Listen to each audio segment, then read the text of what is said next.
বাংলাদেশের সবথেকে বেশি কাদা হয় এই গ্রামে। বছরের 6 মাস জুতা স্যান্ডেল ছাড়া চলাফেরা করে এই গ্রামের মানুষ। গ্রামটা ছবির মতো সুন্দর হলেও বাস্তব চিত্র সম্পূর্ণ আলাদা। এই গ্রামে নেই কোনো দোকানপাট।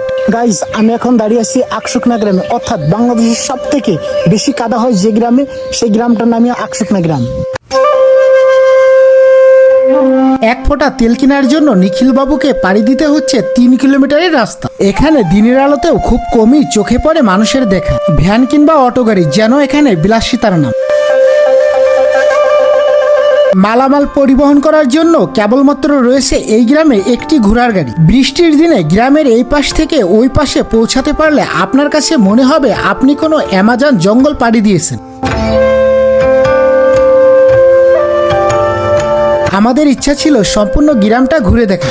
বন্ধুরা, পুরো 3 কিলোমিটার যাবত এরকম কাদা, কিন্তু কাদার সাথে পেরে উঠলাম না। কাদার সাথে পা এমন ভাবে আটকে গেছে মনে হচ্ছে সুস্থভাবে বাড়ি ফেরাটাই ফরজ।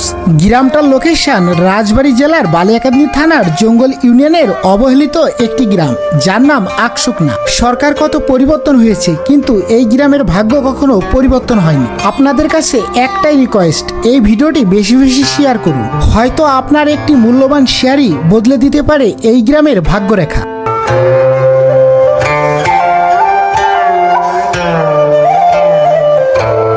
দেখা হবে আরো একটি নতুন ভিডিওতে। ধন্যবাদ।